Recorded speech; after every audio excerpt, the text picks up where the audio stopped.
Relembrando as verdades ouvidas. Está escrito em Hebreus capítulo 2, verso 1. Por esta razão, importa que nos apeguemos com mais firmeza às verdades ouvidas, para que delas jamais nos desviemos. Hebreus capítulo 2, primeira parte, por William Marion Branham. Possa Deus dirigir esta casa, neste tabernáculo nesta manhã.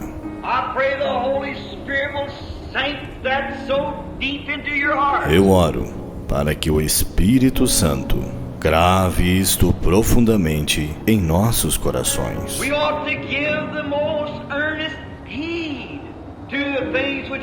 Importa que nos apeguemos com mais firmeza às verdades ouvidas. Que tipo de pessoas devemos ser? Quando vemos o grande Jeová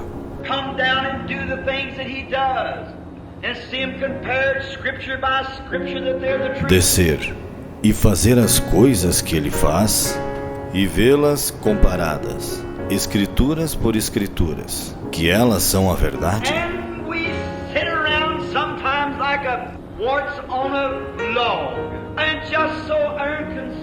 E estamos assentados às vezes como um parasita em um toco, e tão indiferentes.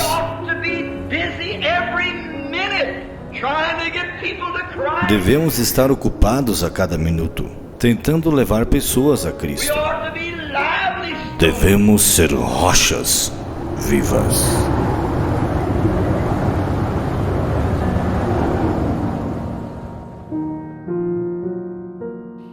Apocalipse capítulo 9.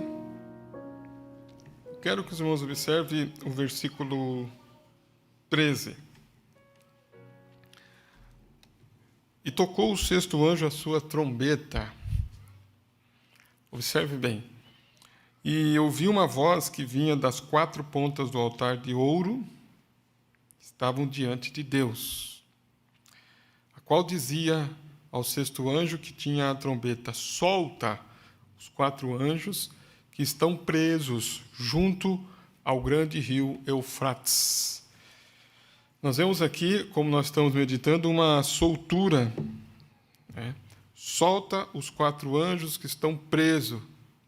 Estavam presos, eles foram soltos. Estavam presos junto ao grande rio Eufrates. Foram soltos os quatro anjos, que estavam preparados para a hora, dia, mês, ano, a fim de matarem a terça parte dos homens. E o número dos exércitos, dos cavaleiros, eram de 200 milhões, e eu vi o número deles. Agora nós vamos lá para Apocalipse 16. Apocalipse 16, versículo 12. Vocês vão observar aqui também um sexto anjo. Um sexto anjo. Exatamente como o sexto anjo ali, que tocou a trombeta, nós temos aqui o sexto anjo que derramou a sua taça sobre o grande rio Eufrates. Vocês observaram, e observem, que ali nas trombetas eles estavam presos,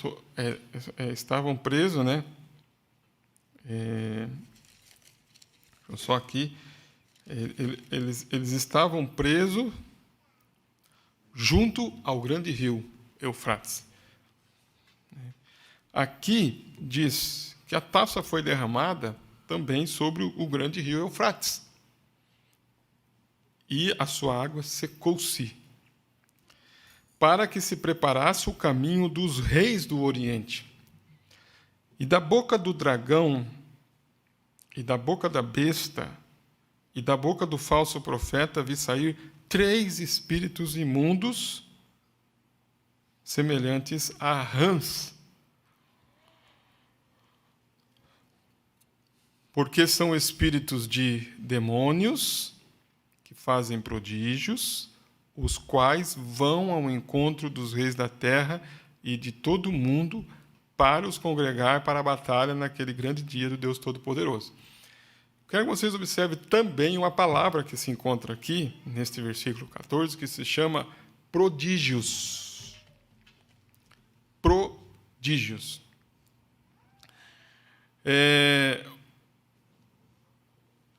Se você vê o significado dessa palavra prodígios, vocês vão ver que ela abrange muita coisa. E também, vocês vão ver que o profeta fala sobre essa palavra prodígio, né, falando o que eles fazem, o que significa esses prodígios, esses milagres. Algumas traduções falam milagres, outro fala prodígios, né? E você pega lá o significado de prodígio, não é algo ruim. Prodígio é milagres, é coisas, né, que eu estava falando ontem, né?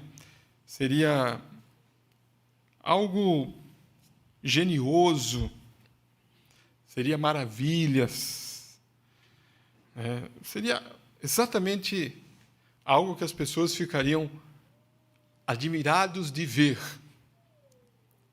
Admirados de ver. Ficam admirados de ver.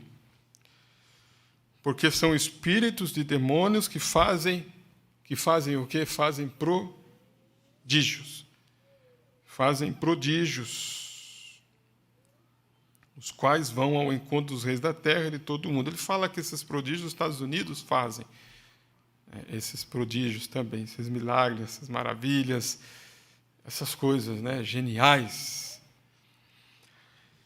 E eu quero tomar, né, exatamente essas duas escrituras, uma que fala sobre a sexta trombeta e outra que fala sobre a sexta taça que é derramada. E no meio disso, nós vamos estar lendo aqui, que estamos vendo estas trombetas, esses acontecimentos que estão acontecendo aqui, nós vamos observar aonde isso está trabalhando, como isso está trabalhando. Amém? Vamos orar. Senhor, nosso Deus, mais uma vez, agradecemos por estarmos aqui, louvamos ao Senhor por todas as bênçãos recebidas. Vimos aqui, Pai, todos esses acontecimentos. Estamos aqui dependendo do Senhor, do Teu Espírito Santo, para vivificar estas palavras, mais uma vez, trazendo a vida em nossas almas, transformando-as em pão, que é o alimento neste dia, o alimento, Pai, nesta hora que estamos vivendo. Oramos a Ti, Senhor. Nós pedimos, Pai, que Teu Espírito possa abrir o nosso entendimento, que nós possamos captar a palavra. Não queremos assentar aqui e ficar somente ouvindo, mas sem captar a palavra. Mas queremos captar as Escrituras, queremos captar a palavra, entender. Abra o nosso entendimento, Pai. Traga unção, tanto em mim que estou falando, mas também naqueles que estão ouvindo a mensagem, Pai. E que seja algo grandioso, Senhor. Seja algo que entre na alma, Pai, e realmente mude, e realmente traga uma transformação. Em nome de Jesus Cristo. Amém e amém. Podeis assentar. Então veja, irmãos, mais uma vez, o que nós vamos falar? Eu estava meditando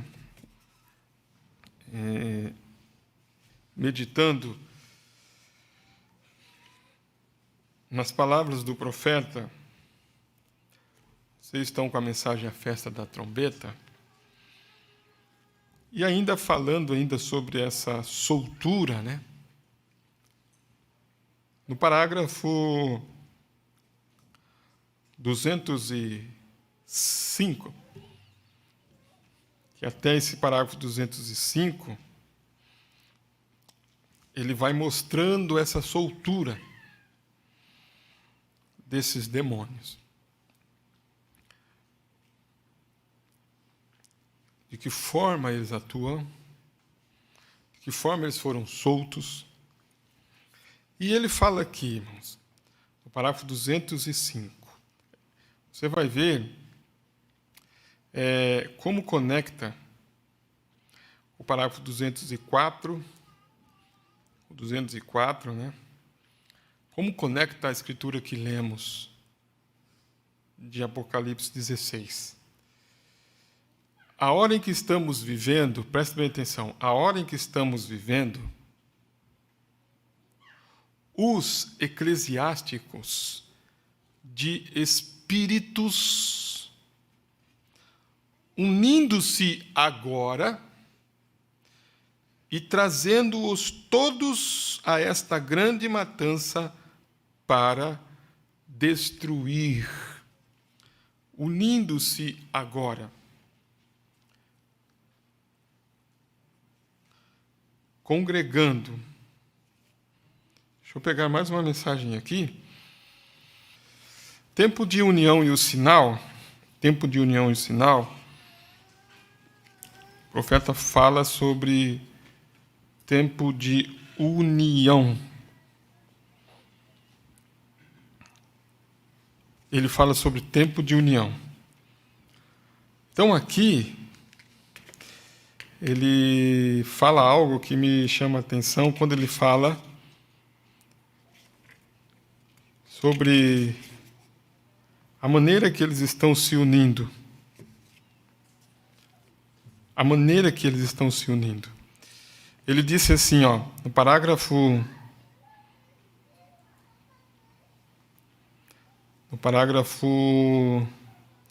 110 desta mensagem, o profeta diz tempo de união, eles estão se unindo. Agora, vamos devagar aqui, e vocês vão ver como está acontecendo esta união, de que forma esses demônios estão operando, juntando seus poderes. O mundo livre, eles estão juntando o seu poder. O comunismo juntando o seu poder com a Rússia. Todos, mas cada um tem medo do outro. Veja, é um sinal assustador, isso mesmo. São sinais nacionais e coisas tais. Aí, ele fala desta união e depois ele fala sobre tempo de união. Deixa eu só achar aqui, quando ele fala que eles estão se unindo, aqui, no parágrafo 69, ele diz, agora os protestantes estão fazendo para si uma cabeça exatamente assim, do mesmo jeito. E não diz a Bíblia que foi feita uma imagem à besta? Quem é? Veja bem, que é uma imagem? É algo parecido. Feito parecido. Aí está, a mesma coisa. O que é isto?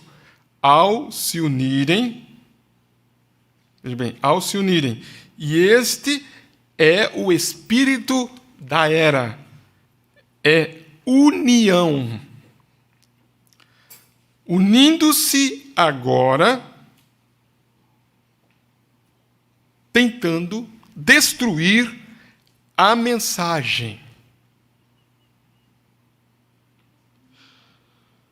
Como eles a destroem?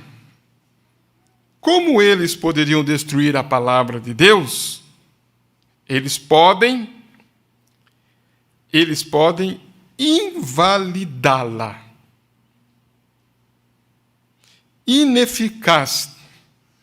Ao tomar tradições, como fizeram lá no princípio, e invalidando a palavra de Deus. Veja, eles dizem, isso é realmente, afinal de contas, estão vendo onde essa mulher incrédula que está tentando, esqueci qual que é o nome dela agora, se apenas pudesse citá-lo, estou tentando me lembrar, pensando naquela senhora Nation outro dia, gostaria que se levantasse outro como aquela. Então, aí ele começa a falar aqui, eu não quero entrar aqui, mas eu quero que vocês tomem apenas umas porções que eu quero colocar aqui. Se unindo.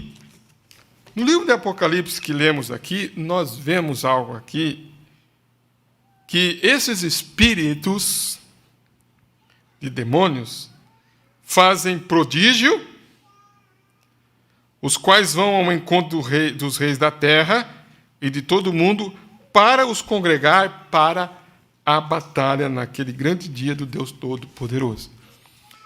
É uma citação, né? É uma palavra que o profeta fala nesta mensagem, a festa da trombeta, que lemos, parágrafo 204, dizendo que a hora em que estamos vivendo, os eclesiásticos de espíritos unindo-se agora. Por isso que eu citei, me veio citar esta palavra do profeta, unindo-se agora. Mesma coisa que ele cita na mensagem. Tempo de união e sinal. Parágrafo 70. Unindo-se agora. Para que eles estão se unindo? Tentando destruir a mensagem. Então eu vou deixar alguns tópicos nesta noite para que vocês vejam, tentando destruir a mensagem. Aí o profeta vem aqui e diz, unindo-se agora e trazendo-os todos a esta grande matança para destruir. Isto já está sendo escrito aqui, nesta nação agora, que estas igrejas têm de ser fechadas, a não ser que esteja com a organização. É uma união. É uma união. É um boicote, assim como a marca da besta. E agora vocês estão vendo o que é a marca, o que é a besta, não estão? É um poder. É um poder. Poder eclesiástico. Jesus disse, seria tão parecido com a coisa verdadeira que enganaria o próprio eleito se fosse possível. Mas ele prometeu ter algo aqui para nós, neste dia, que nós não seríamos enganados. Está grato a Deus por isso? E isso é a palavra. A palavra e Cristo para manifestá-la para nós. Eles são sobrenaturais. Então eu vou frisar aqui. Presta atenção. Eles são sobrenaturais.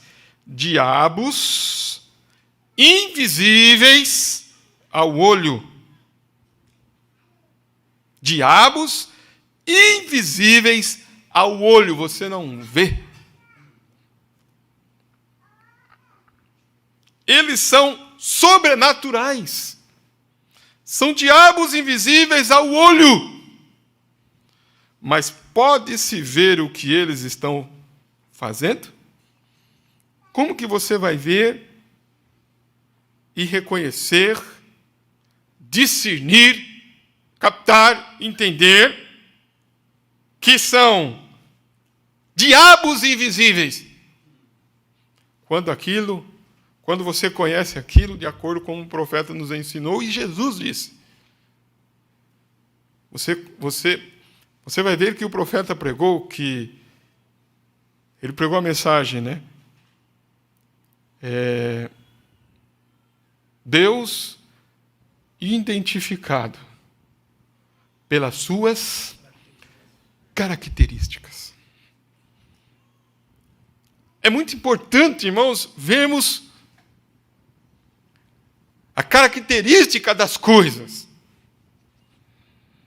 Porque como que Deus é identificado?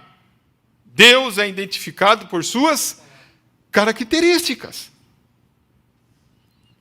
Sabe o que é característica? Característica, irmãos, é a maneira que a pessoa é por fora, é um jeito da pessoa. Quando se diz é uma característica daquela pessoa. É um gesto, né? É um coçar, né? Às vezes a pessoa tem uma característica, é uma maneira de andar, é uma qualidade daquela pessoa, é uma característica dela. É algo, né? É uma qualidade que você consegue, né, identificar aquela pessoa, identificar ela, mesmo, irmãos, mesmo que ela não esteja ali.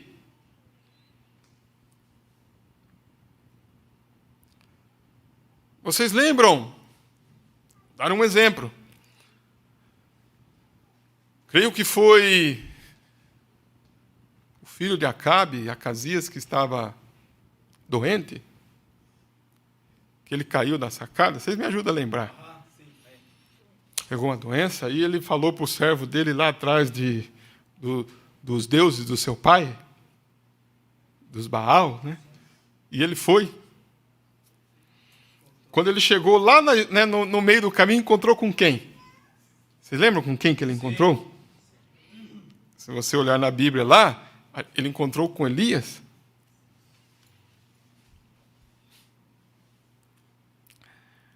Aí Elias encontrou ele e falou: onde você está indo? Não, estou indo tal, assim, né? Vamos, assim, minimizar aqui, fazer algo aqui mais fácil. Né? Então, eu penso que ele encontra aquele homem, a Bíblia dá o quê? Né? A Bíblia fala que Elias estava como? Deixa eu ver as escrituras aqui, só para vermos como que Elias estava. Vocês vão ver ele, a característica, né? Acasias, né? Acasias caiu pelas grades de um quarto que tinha em Samaria, adoeceu e enviou mensageiros, 2 Reis, capítulo 1, né? E disse-lhe: ide e perguntai a Baal Zebu, de Deus de Ecrom, se sararei desta doença. Mas o anjo do Senhor disse a Elias, o tisbita: levanta-te, sobe para te encontrares com os mensageiros do rei de Samaria. E diz-lhe: porventura não há Deus em Israel, para irdes consultar a Baal Zebu, Deus de Ecrom? E por isso assim diz o Senhor: da cama a que subiste não descerás, mas sem falta morrerás. Então Elias partiu. Os mensageiros voltaram para ele e ele lhes disse: o que aconteceu que vocês voltaram? E eles disseram: um homem saiu ao nosso encontro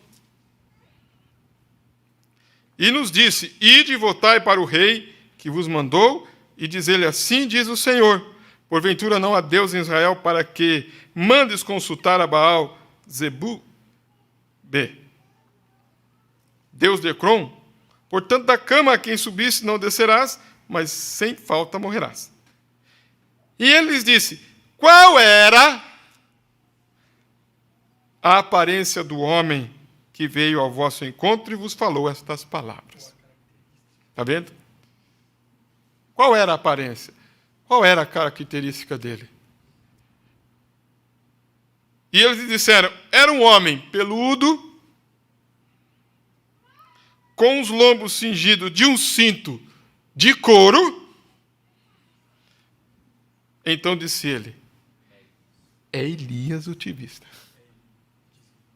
É Elias.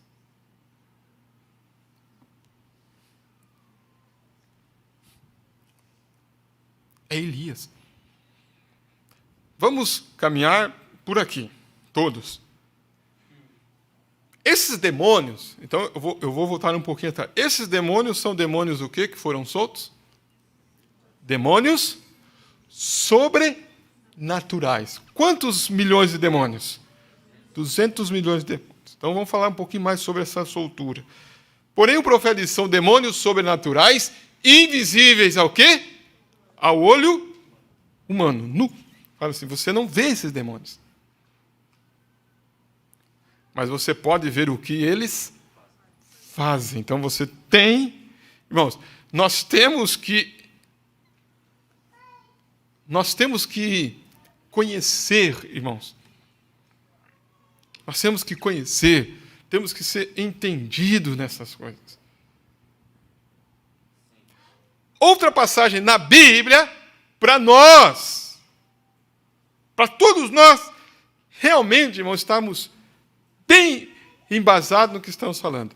Vocês lembram quando aquela epitonista de Edom foi consultar os deuses a pedido de Saul? Quantos lembram? Vamos lá nessa escritura. Vocês vão ver, né, que Saul, lá em 1 Samuel, capítulo... Vamos ver aqui, 28. Agora leiam, né? Abram sua Bíblia e acompanhem o culto. Todos. Olha só, eu quero que vocês vejam o versículo, né? Vamos lá para o versículo 11. A mulher então disse, a quem te farei subir? E disse ele, faze-me subir a Samuel. Vendo, pois, a mulher a Samuel, gritou com alta voz e falou a Saul, dizendo, por que tens me enganado? Pois tu mesmo és Saul. E o rei lhe disse, não temas, o que é que vês? Então a mulher disse a Saul, vejo deuses que sobem da terra.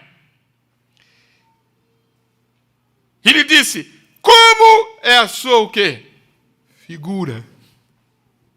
Como é a sua figura? Como que é a sua aparência? Como é a sua característica? O que ela disse para ele? Vem subindo um homem jovem. Está escrito jovem aí na sua Bíblia? Vem subindo um homem ancião.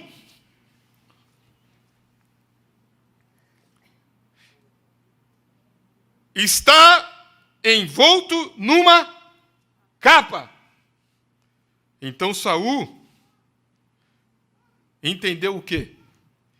Entendeu Saul que era quem? Samuel.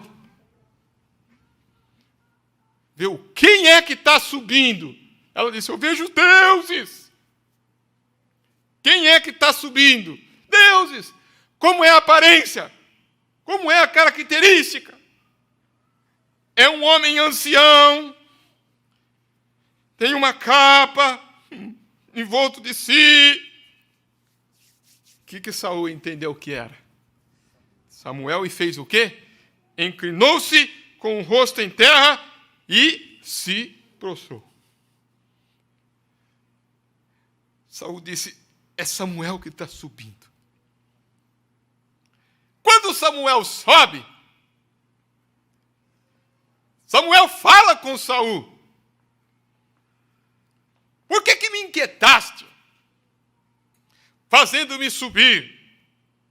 Então disse Saul, muito angustiado estou, porque os filisteus guerreiam contra mim, e Deus se tem desviado de mim, e não me responde mais, nem pelo ministério dos profetas, nem por sonhos. Por isso te chamei a ti, para que me faças saber o que hei de fazer. Então disse Samuel, por que, pois que me perguntas isto a mim? Visto que o Senhor te tem desamparado e se tem feito teu inimigo. Você sabe, Saul, tudo o que aconteceu.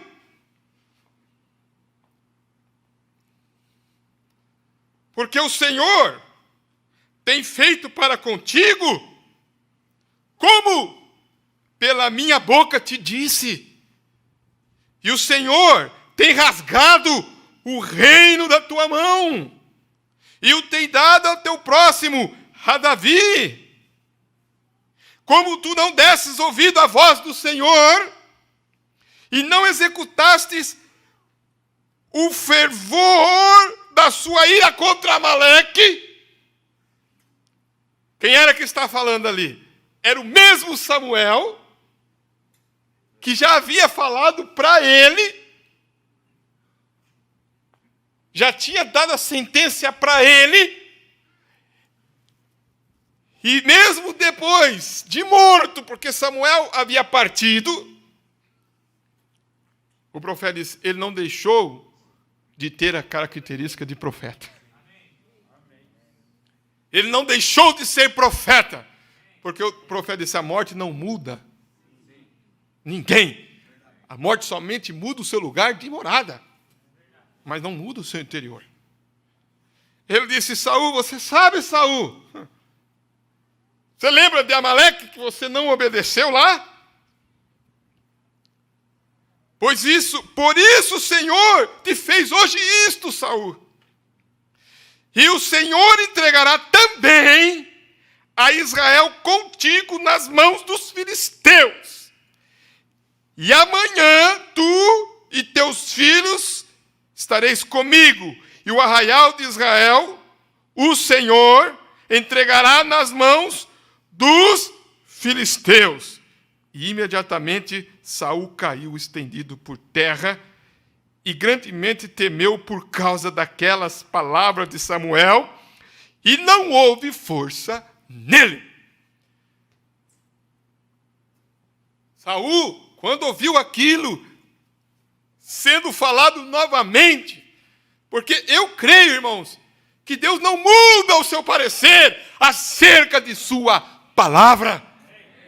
Ele está dizendo isso para nós, para mim, para cada um. Ele é o mesmo ontem, hoje, eternamente.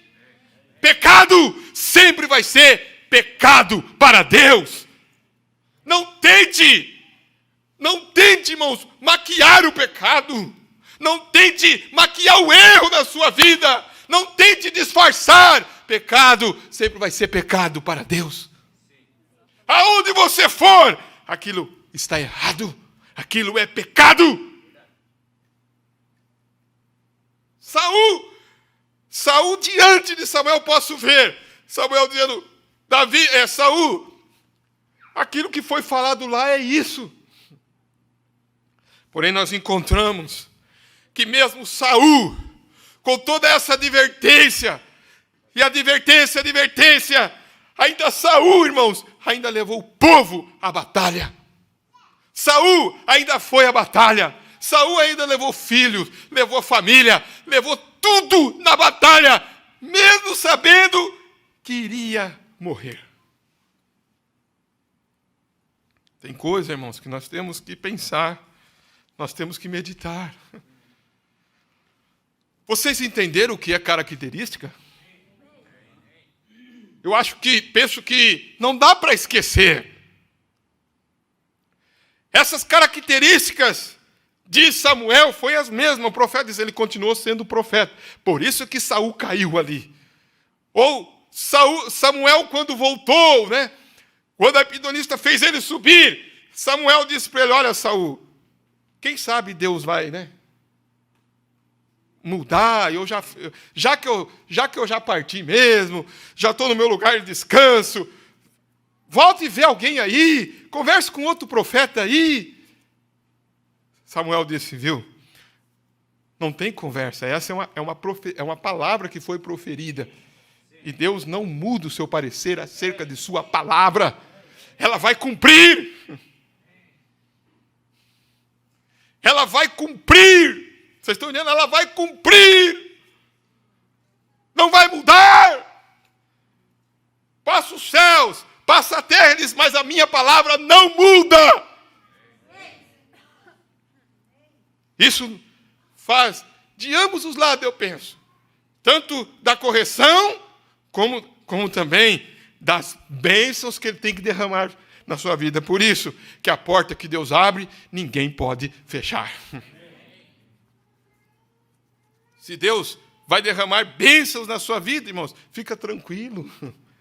Fica paciente, espera no Senhor, confia nele. Não volte uma polegada da tua decisão. Uma! Porque você está confiando em Deus. Ele cumpre a sua palavra.